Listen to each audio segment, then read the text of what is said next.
Buenas tardes a todos y a todas. Comparezco ante ustedes para dar cuenta de la conferencia y los acuerdos que se han adoptado en el marco de la Conferencia de Educación, celebrada hoy, presidida por la señora ministra Isabel Celaá, y el conjunto de las 17 comunidades autónomas con sus consejeros y consejeras. Es un segundo encuentro que ha tenido como orden del día y como referencia el poder ordenar y establecer criterios comunes para abordar el final del tercer trimestre. En principio, nos hemos puesto de acuerdo, todas las consejerías y el propio Ministerio, en que en principio lo que hay que es preservar la salud, y preservar la salud de las personas significa que cualquier decisión que adoptemos al respecto viene condicionada por esta circunstancia que ustedes conocen, en la que estamos y que debemos preservar primero la salud. En segundo lugar, se ha acordado mantener, no acortar ni prolongar, mantener el calendario escolar que está establecido en todas y cada una de las comunidades. En nuestro caso, conocen cuál es, que terminan las actividades lectivas el 23 de junio y finalizan todas las actividades docentes y derivadas de las evaluaciones en el final de junio. En tercer lugar, lo que se ha incidido de manera fehaciente por parte de todos los consejeros y consejeras en que la situación derivada de la excepcionalidad en la que estamos lleva aparejado la preparación de un curso, el próximo curso 2021, para que podamos de alguna manera en sus inicios y en su desarrollo poder paliar los efectos que haya tenido en cualquier circunstancia y caso sobre el alumnado y sobre el propio sistema en general, para poder paliar y abordar las mejoras correspondientes para garantizar los derechos del alumnado. Todas las comunidades autónomas hemos concluido que debemos trabajar coordinadamente y cooperativamente, sobre todo por los efectos que tiene de garantizar los derechos del alumnado. Yo así misma lo he expresado en mi intervención, pero creo que ha sido la intervención de todos y cada uno de los consejeros. Sé que una de las cosas que más preocupan a las familias, a la sociedad en general, que tienen sobre nuestro sistema educativo puesto, digamos, una especial alerta y atención, es cómo vamos a resolver en el final de curso la evaluación. Pues yo tengo que decirles dos cosas. Primero, habrá evaluación y se preservarán los derechos que el alumnado tiene a recibir una evaluación final y una calificación correspondiente. Esa inquietud viene derivada desde el 13 de marzo con la suspensión y las actividades lectivas y lo que implica el proceso de la enseñanza a distancia y todas aquellas dificultades o deficiencias que podamos haber observado para llevar bien a término el curso escolar. Se ha incidido por parte de todas las comunidades en que esta evaluación debe garantizar la evaluación del alumnado en la circunstancia en la que está. Hay alumnos y alumnas que están en distintas circunstancias y esas distintas circunstancias deben de ser abordadas con un rigor total y absoluto. Vamos a establecer, lógicamente, a final de curso, una valoración sobre lo que ha supuesto para el alumnado el término de la segunda evaluación. Ustedes saben que la primera y la segunda evaluación ha sido finalmente ya finalizada en su caso y la información a las familias ha llegado a ellas sobre cuál es la circunstancia de cada alumno y alumna, pero es cierto que queda esta última parte en la que hemos encomendado los equipos directivos y en términos generales así lo han hecho también las comunidades autónomas, la organización de un plan de trabajo para este trimestre que signifique dos cosas fundamentales. Uno, cómo coordinar los equipos docentes y las tareas que deben de abordar los alumnos y las alumnas, y en segundo lugar, cuáles son los criterios y procedimientos que vamos a utilizar para evaluar a este alumnado en estas circunstancias excepcionales a las que nos hemos referido. Bien, pues la referencia siempre va a ser a favor de los alumnos y las alumnas, porque primera y segunda evaluación que ya han pasado tienen, digamos, un término o una calificación.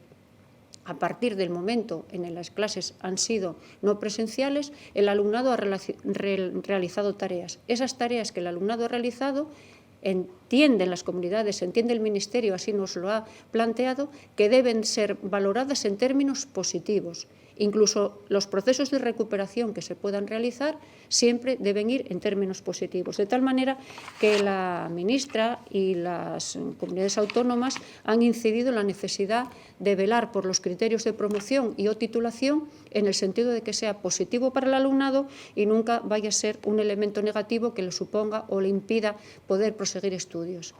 ¿Cuándo determinaremos o cuándo los equipos docentes determinarán la progresión o, en su caso, la permanencia en un curso? Cuando los equipos docentes determinen con criterios razonados y absolutamente razonables, yo así lo creo que va a ser, aquí y en otras comunidades, cuando se entienda que aquellas competencias que el alumnado no ha adquirido o que tenga dificultades para haberlas adquirido, no signifique que no pueda pasar al curso siguiente y que en el curso siguiente pueda proseguir positivamente y conseguir esas competencias. Esto más o menos ha sido los acuerdos a los que hemos aludido en las sucesivas intervenciones en todas las comunidades y que la ministra lo ha considerado como un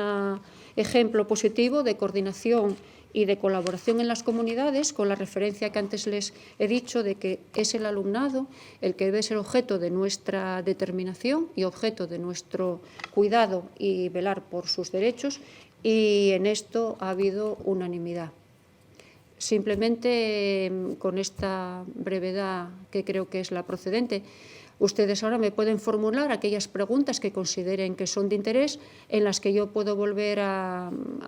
apuntar o de alguna manera especificar algunas de las cuestiones que no hayan quedado suficientemente claras o que sea necesario aclararlas o abordarlas de acuerdo con las inquietudes, preocupaciones y propuestas que me quieran trasladar. Gracias. Sí, consejera, muy buenas tardes. La cadena SER quiere saber qué fecha tope consideran desde la Consejería de Educación para descartar formalmente el regreso a las aulas en el actual periodo lectivo. Muchas gracias por la pregunta, porque es uno de los elementos que también preocupan a la sociedad y preocupan a las familias. En principio, esta consejería no va a adoptar, no puede adoptar ninguna decisión respecto al regreso a las aulas. Como ya me he expresado convenientemente en días anteriores, la consejería querría, y creo que todas las familias, el alumnado querría volver a las aulas, queremos volver a las aulas, pero el hecho de querer no significa que podamos volver. Ese poder en este momento está en manos de las autoridades sanitarias, las autoridades de salud, y no nos cabe la menor duda de que la decisión que en su momento adopten tendrá que tener como garante de que nuestra salud, sobre todo la del alumnado, la del profesorado y por ende la de las familias, va a estar garantizada y no va a ser un obstáculo ni un inconveniente para poder seguir con la difusión de este virus, sino todo lo contrario. Sí, el diario El Comercio pregunta si se ha planteado la posibilidad de modificar el currículo, dicho de otra manera, los contenidos de las materias, para incluir el próximo año lo que no ha dado tiempo a ver en este curso. Una cuestión que también se plantea la agencia EFE y que formula del siguiente modo: ¿cuál es la propuesta del Principado para compensar el año que viene la falta de contenidos de este final de curso? Bueno, pues muchas gracias. También es otra preocupación, porque aquello que no hemos dado, ¿cuándo lo vamos a recuperar? ¿O de qué manera aquellos contenidos o aspectos en los que no hemos podido incidir o no hemos podido trabajar, cómo vamos a poderlos recuperar y cuándo los vamos a recuperar? En el hipotético caso de que se abriesen las aulas, estaríamos en disposición de poder hacer algo, pero si no pudiéramos recuperar estas deficiencias o dificultades que podíamos tener en este tiempo, se entiende, y es una de las cosas que se ha acordado, y es una de las cosas que todas las comunidades autónomas estaban conformes y les parecía que era la línea de trabajo que teníamos que seguir. De hecho, se ha constituido un grupo de trabajo que precisamente va a trabajar en esta línea, y es de qué manera podemos adaptar y reordenar el curso próximo, desde el comienzo de curso, desde septiembre. Esperemos que todo el mundo podamos estar ya en los centros y en las aulas. De qué manera vamos a adaptar los contenidos que en su caso no han podido ser impartidos o no hemos podido abordarlos, y que tendrán que estar integrados en una propuesta, en una programación que esté adaptada a esta situación y, por tanto, volverlos a recuperar e integrarlos en las propuestas de programas y de tareas para el próximo curso. Sí, le plantean ahora dos cuestiones relacionadas con la denominada brecha digital o brecha tecnológica. La agencia EFE quiere saber cómo se va a afrontar el final del curso en el caso de los alumnos, de los 6.000 alumnos, dice, que no tienen internet. Y en un sentido similar, también relacionado con la brecha digital, la Nueva España formula, dado que, aunque se aporten en los próximos días ordenadores y conexiones a internet, los estudiantes llevan 4 semanas sin apenas contacto con el centro, ¿teme que la crisis del coronavirus lleve a alumnos sin recursos tecnológicos a abandonar los estudios, como alertan algunos profesores? Bueno, las preguntas tienen varios ángulos. En principio, la enseñanza presencial, lógicamente, no es lo mismo que la enseñanza a distancia. Por tanto, la parte, digamos, que no es relacional y de interacción entre el alumnado y el profesorado, eso tendremos que recuperarlo más tarde porque de momento no lo podemos recuperar por las razones antes que hemos señalado. No obstante, la enseñanza a distancia es una propuesta de aprendizaje que, siendo novedosa, sin embargo, está siendo objeto de innovación por parte del profesorado y por parte del propio alumnado. Luego, está siendo un aprendizaje en sí mismo esta propuesta de trabajo. No cabe duda de que hay alumnos y alumnas, sabemos, que no han tenido, o de momento no están teniendo acceso a las nuevas tecnologías. Es más o menos un 5% del conjunto de nuestros alumnos y alumnas, que son sobre 150.000, y hay como 6.000 alumnos que efectivamente no han tenido en este momento acceso. Vamos a disminuir esa brecha digital en los próximos días con el reparto de equipos y conexiones. Pero miren, yo quiero señalarles una cosa que es importante. La brecha digital, siendo importante, tiene detrás o a su lado o a la vez o quizá como delante de ella una brecha social. El tema de la enseñanza en este momento no solamente será tener ordenadores, tener conexiones, será que cómo llegamos al alumnado y a las familias que verdaderamente están pasando por dificultades y que las dificultades ya no son solo de aprender competencias, que también, sino que están aprendiendo qué competencias son, cómo se están manejando, cómo ellos y sus familias están afrontando esta crisis. Eso va a ser un aprendizaje fundamental. Y eso las nuevas tecnologías, aunque las tuvieran, quizá no lo puedan resolver. No obstante, estamos en la situación de poder abordar, disminuir esa brecha digital en los próximos días, pero yo ya he señalado reiteradamente alguna que otra vez, estos días atrás, de que quizá no la podemos resolver absolutamente y del todo, pero sí que vamos a intentar poner los medios para poderlo abordar con la ayuda de entidades, de organismos, y en el caso de algunas entidades que se han dirigido a la consejería, para poder facilitar la entrega de tareas y la conexión entre las familias y los centros en estos momentos en que digamos que las itinerancias pues están restringidas. En ese sentido, entendemos que, por un lado, el alumnado va a aprender a través de las nuevas tecnologías y va a haber otro alumnado que va a aprender a través de los procedimientos más tradicionales. En cualquier caso, no podemos pensar que un aprendizaje y otro son excluyentes, no deberían ser, pero no lo son ahora porque precisamente tenemos que atender a todas y cada una de estas circunstancias, bien con las nuevas tecnologías o sin las nuevas tecnologías, para lo que tenemos preparación suficiente y el profesorado ha preparado y diseñado sus tareas para poderlo abordar esta situación. Sí, consejera. La televisión del Principado de Asturias, que retransmite en directo esta rueda de prensa, nos plantea la siguiente cuestión. Los alumnos y alumnas con evaluaciones suspensas y que no están haciendo las tareas online que están elaborando los centros en sus planes de recuperación, ¿tienen posibilidad de un examen extraordinario en junio para ellos, aunque sea online, o se les abocará ya directamente a septiembre? En el mismo sentido que he contestado antes, en principio, puesto que los centros tienen que adecuar y adoptar decisiones acerca de la promoción o, en su caso, de titulación del alumnado, se entiende que también adoptarán decisiones coordinadas en el ámbito de la recuperación. Aquí pueden pasar distintas situaciones, que los procesos de recuperación terminen en éxito, lo mismo que puedan terminar en éxito las evaluaciones que el alumnado que se van a abordar, la tercera y la final, o en otro caso cabe la posibilidad de que se estipule que la permanencia o la posibilidad de permanecer sea beneficiosa, pero hay que articular y argumentar por cuáles son las razones por las que debe de garantizarse o asegurarse la permanencia y no la promoción o progresión o titulación en su caso. En esa circunstancia, cuando están establecidas pruebas o posibilidad de pruebas en el ámbito de septiembre, pues se convocarán convenientemente, pero el alumnado tiene que ser depositario y su familia de la información precisa y totalmente relevante y significativa de qué aspectos son en los que tiene que mejorar, qué aspectos tiene que recuperar o, en su caso, qué aspectos deberá tener en cuenta a la hora de una hipotética prueba de septiembre.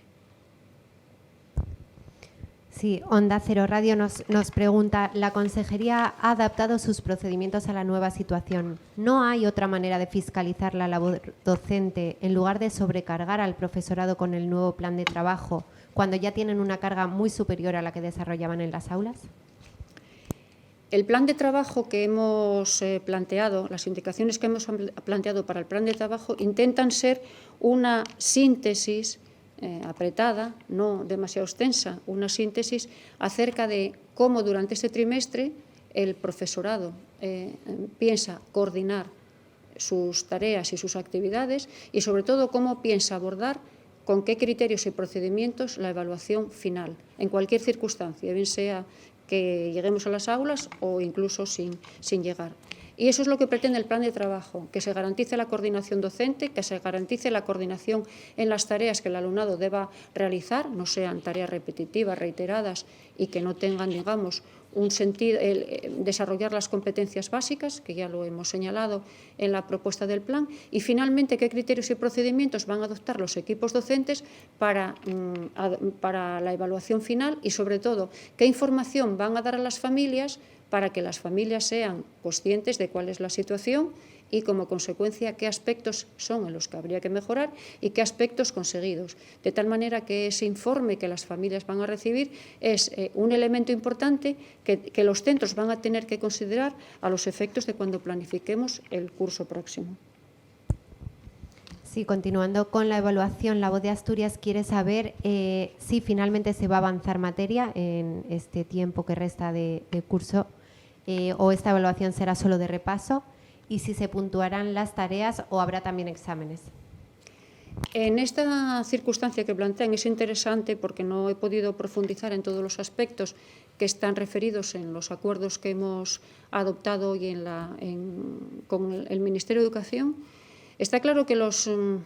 cursos que son término, cuarto de la secundaria o segundo de bachillerato, hay especiales circunstancias que de alguna manera facilitan o parece procedente que haya alumnos y alumnas que puedan progresar en los contenidos, en las propuestas de trabajo, pero eso sí que se ha acordado y se ha reflexionado por parte de todos los consejeros y consejeras que esa progresión, en todo caso,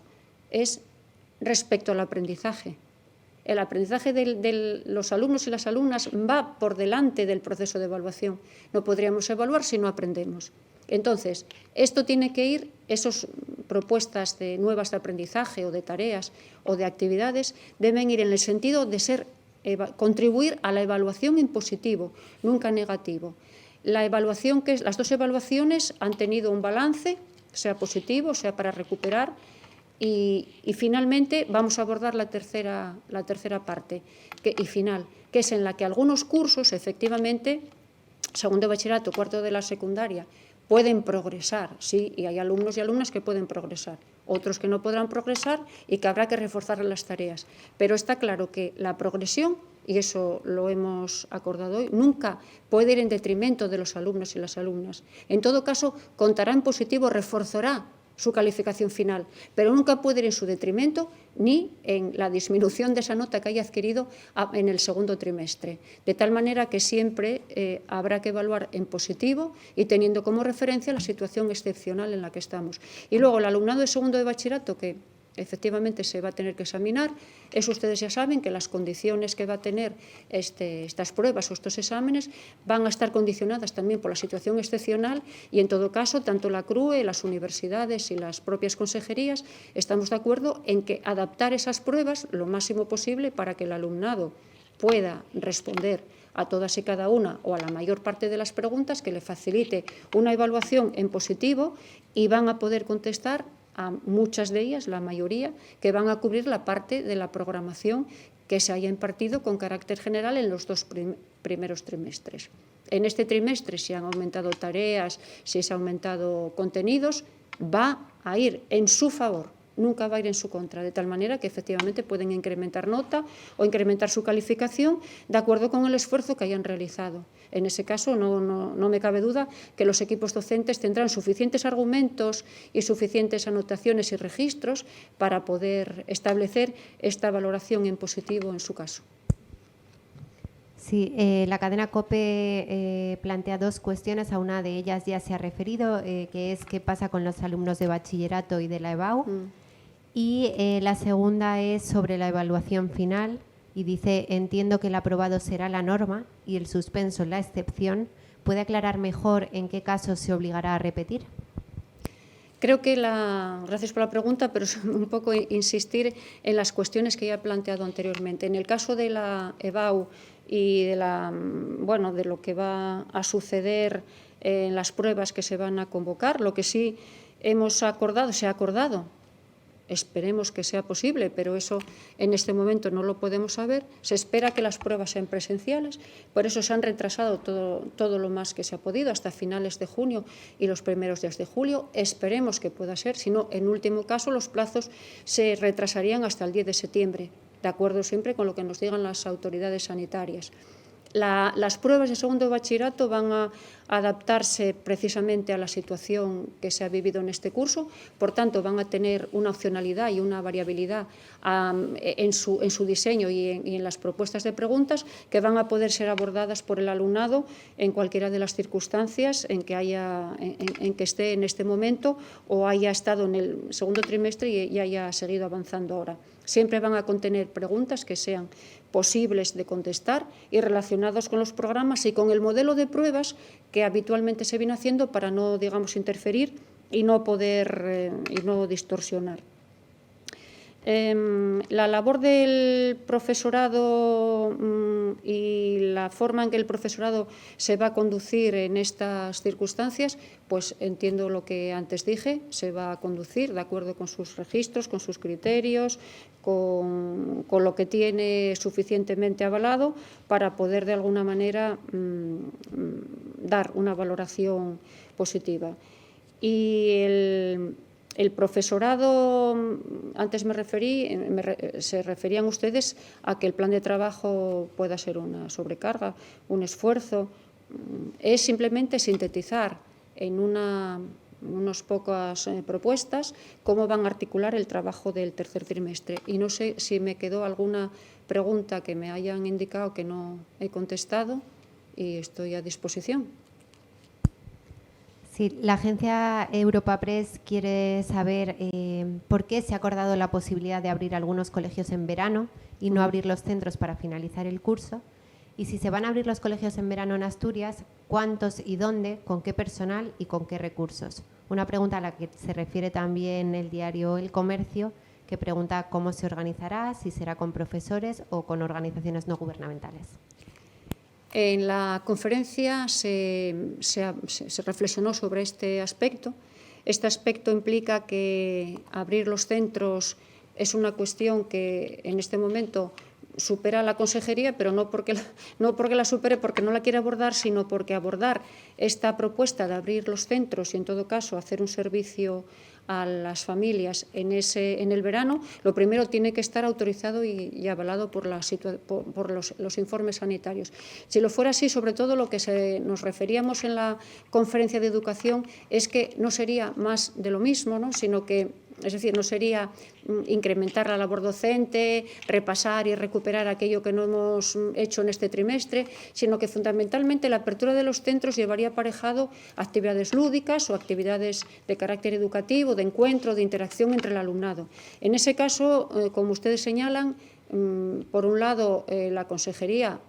aún no se lo ha planteado porque tendríamos que pensarlo suficientemente bien para poder tener todas las garantías. Y, en segundo lugar, es cierto que lo que se ha reflexionado es sobre la posibilidad en la conferencia, y quizá nosotros tengamos que hacerlo aquí, sobre que entidades, ONGs, colaboradoras en nuestro caso, están siendo con la consejería en actividades complementarias, extraescolares, fundamentalmente, pudiesen de alguna manera hacerse cargo o potenciar este tipo de actividades. No es una cuestión que se excluya, pero en este momento la consejería no ha adoptado ninguna decisión. Y, en todo caso, primero, lo que nos digan las autoridades sanitarias, en segundo lugar, si es posible, estudiar la posibilidad de que entidades pudiesen, de alguna manera, articular esas actividades que tendrían ese carácter lúdico y de encuentro.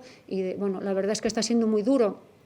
para el alumnado y las familias estar recluidos en las casas. Si esto se prolonga, va, digamos, a agudizar de alguna manera mayor, el confinamiento va a repercutir más negativamente, y parece que la expansión del verano pueda ser una liberación. En ese sentido, pues se decía, pero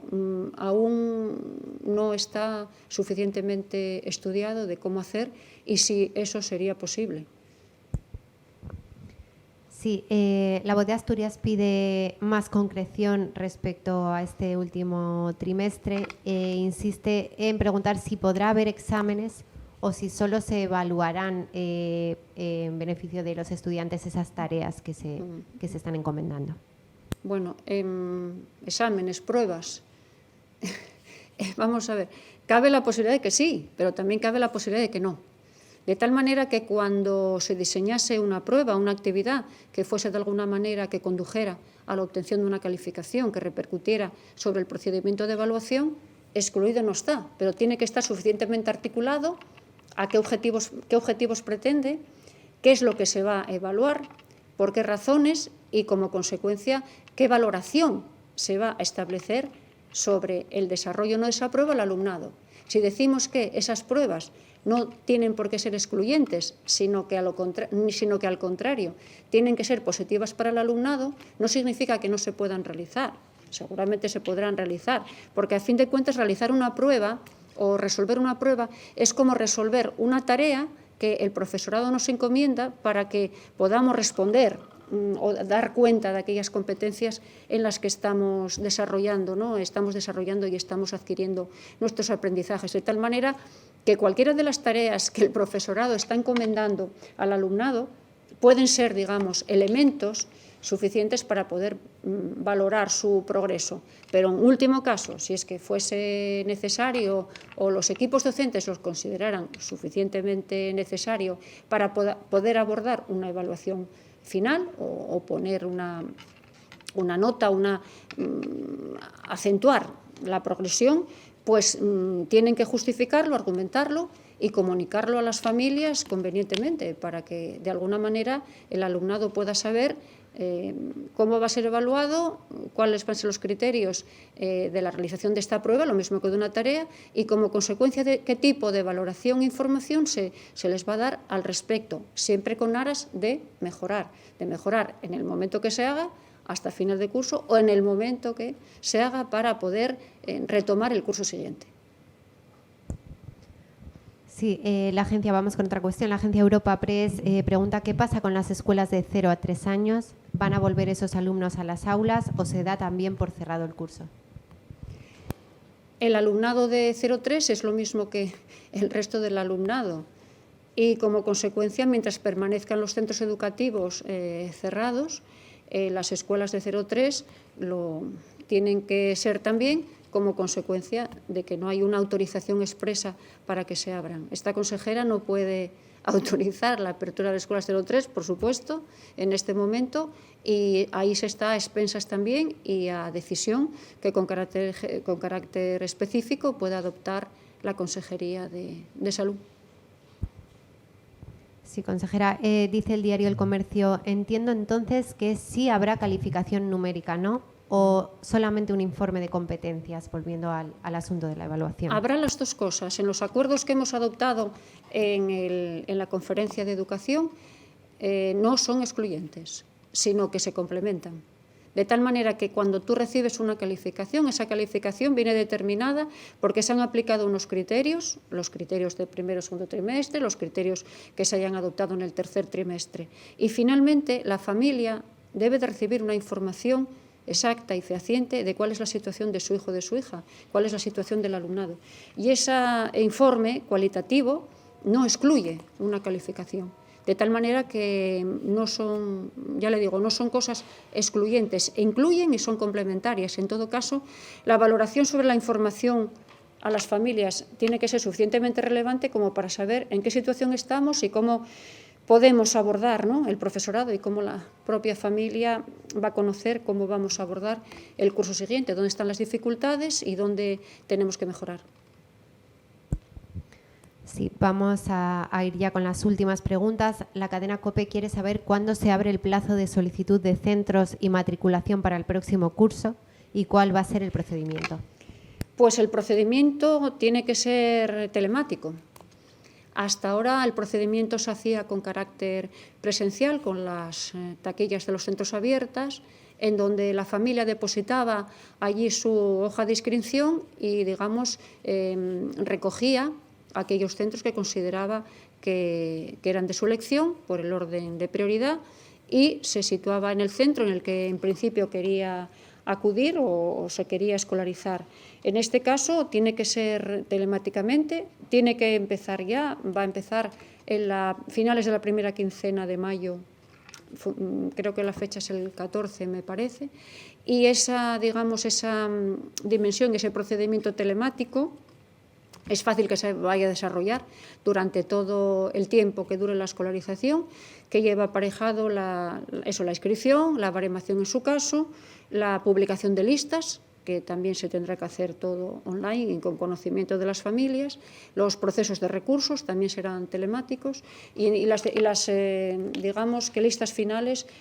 pues lo mismo. Para todo eso está trabajando la Dirección General de Estrategia Digital y está pergeñando un programa que tendrá pues todas estas condiciones recogidas, estas condiciones que les digo, e incluso hasta que se pudiese en algún momento, si no hay acceso, bueno, con accesos telefónicos, de información telefónica, se van a establecer líneas para informar, incluso pues si se pudiese llegar a poder presentar la solicitud a través de los teléfonos móviles, que saben que el 98% de la población tiene teléfonos móviles, pues ya habría sido pues digamos, el aspecto positivo más importante de este proceso. Esperemos que pueda ser así, y si no, a través de los mecanismos de ordenadores, mails, etcétera, para organizar todo esto. Sí, ya para finalizar, la Nueva España plantea la siguiente cuestión. Ha dicho usted que espera que la EBAU pueda hacerse de forma presencial. ¿Se baraja otra alternativa en el caso de no poder hacerse así? En la conferencia de hoy lógicamente se reflexionó al respecto, ya se había reflexionado anteriormente, se cree que tiene que ser presencial, al menos es lo que han acordado las comunidades y el Ministerio, exceptuando que en algún momento las autoridades sanitarias nos digan no pueda ser. Esperamos que así sea, por eso las fechas se han alargado en el tiempo y se han llevado hasta finales de junio, julio, la segunda convocatoria, incluso se ha abierto la posibilidad de poder hacerlas en septiembre, en los primeros 10 días de septiembre. Esta situación tiene detrás, o lleva aparejado, ese principio, se quiere que sea presencial, en ningún caso de otra manera. Por tanto, esa decisión que ha sido tomada, excepto que se pueda tomar otra, es la que permanece, es la que la Universidad de Oviedo también conoce, es la planificación de las fechas han sido, tanto en la universidad como con la Consejería de Común Acuerdo, han sido diseñadas hacia el efecto y en todo caso estamos a expensas de que se nos pueda autorizar convenientemente con todas las medidas que sean de garantía para la salud y en ultimísimo caso que eso no se pudiera ahora en junio y en julio. Por eso el Ministerio ha previsto, en una orden ministerial que ha modificado la orden inicial, la de febrero, a que se puedan, digamos, llegar a celebrar hasta en fechas de septiembre. Esperemos que no, y deseamos que no, pero estamos a la espera de cómo transcurre la situación en el ámbito en el que estamos, en el contexto en el que estamos.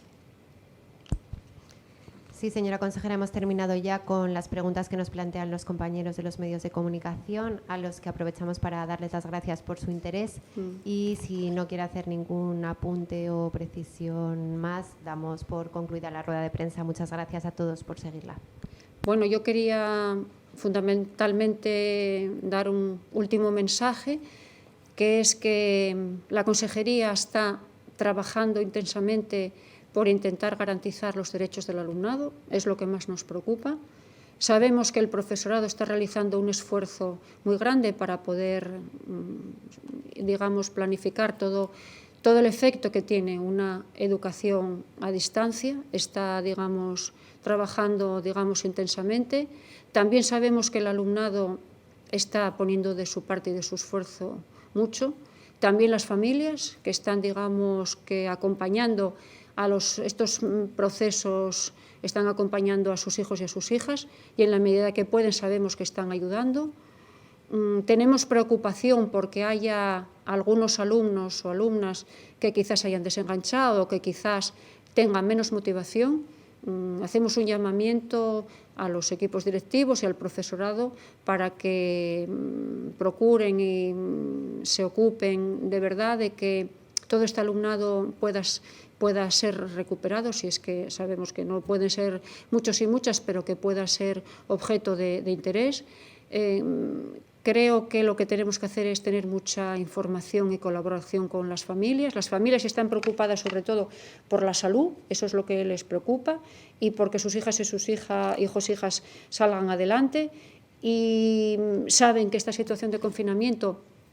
les genera muchas dificultades, quieren salir a la calle, quieren poder pasear, quieren poder encontrarse con sus compañeros y compañeras, pero en este momento no va a ser posible. Yo creo que esto es un aprendizaje colectivo, no solo individual, es un aprendizaje colectivo, es un aprendizaje para todos y todas, es un aprendizaje para el propio funcionamiento del sistema educativo, en el que toda la implicación de familias, de profesorado y de alumnado y la propia administración educativa estamos, digamos, ahí en una inversión total. Sabemos que todas las cosas no las vamos a poder resolver, es posible que no, pero desde luego nuestro interés e intención es procurar estar allí donde se necesite un apoyo, una colaboración y las dificultades que pueda haber, intentar resolverlas. Sabemos que al 100% es posible que no lo consigamos, pero con toda la ayuda que se está teniendo de todas las partes y las sensibilidades que existen respecto al tema de la educación y la importancia que tiene para las familias y para los hijos y las hijas, vamos a intentar transitar durante este trimestre con mucho trabajo, con mucha dedicación, y bueno, esperemos que al menos en el verano podamos descansar, desconectar un poco y recargar las pilas y recobrar fuerzas para poder en el mes de septiembre con toda la intensidad volver. Y si es que volvemos antes a las aulas, cuestión que sería de desear, lo que tenemos que en ese momento es tomar contacto, cómo vamos a llegar, de qué manera vamos a llegar, cómo nos vamos a comunicar, de qué manera vamos a compartir las experiencias y las vivencias que tenemos, unas son positivas, otras negativas, y de alguna manera desestresarse, ¿no? Romper esa situación que está siendo tan difícil y tan dificultosa, este alumnado tan pequeño y las personas adolescentes que no pueden salir, que no pueden pisar la calle o en muy poco tiempo, en ningún tiempo prácticamente, ¿no? Pues esperamos que si puede ser en junio y en ese junio nos podemos encontrar, no sé si abrazar, pero quizá saludar o quizá intercambiar comunicación, creo que sería muy importante. Y si no pudiera ser así, pues en septiembre volveremos con nuevas fuerzas, con nuevos apoyos y con nuevos papeles y ámbitos que debamos de abordar. Y nada, muchas gracias a los medios de comunicación. Sabemos que ustedes tienen mucha preocupación porque las familias se lo plantean y porque ustedes también están preocupados por dar una información fehaciente, exacta, objetiva, y señalan las dificultades que hay. Esas dificultades nos sirven para progresar y también es cierto que sirven para transmitir de alguna manera aquella información que sea relevante para las familias. Creo que esta conferencia de educación lo ha sido. Creo que los acuerdos que se han tomado a nivel del Estado son concluyentes y son importantes para toda la comunidad. Ya no hablamos de aprobados generales, ya no hablamos de que se suspenden las clases, ya no hablamos de que quizá no volvamos, no, hablamos siempre en sentido positivo y en todo lo que podemos. Y aquello que sea negativo, pues también procuraremos abordarlo, y yo les agradecería que mantuvieran esta información constante y fehaciente a las familias para que de alguna manera ustedes son el canal de comunicación, una parte importante con ellas. Y por otro lado, nuestro canal de comunicación es Educastur. Saben que ahí en Educastur reflejamos todas y cada una de las cuestiones que hacemos. Somos una consejería transparente, queremos de alguna manera reflejar a través de nuestro canal de Educastur todo lo que hacemos y a quién nos dirigimos, y ahí también les dirijo, muchos de ustedes han dirigido, para de alguna manera articular sus noticias y articular, digamos, la información en general a las familias y al público asturiano. Y nada, muchas gracias.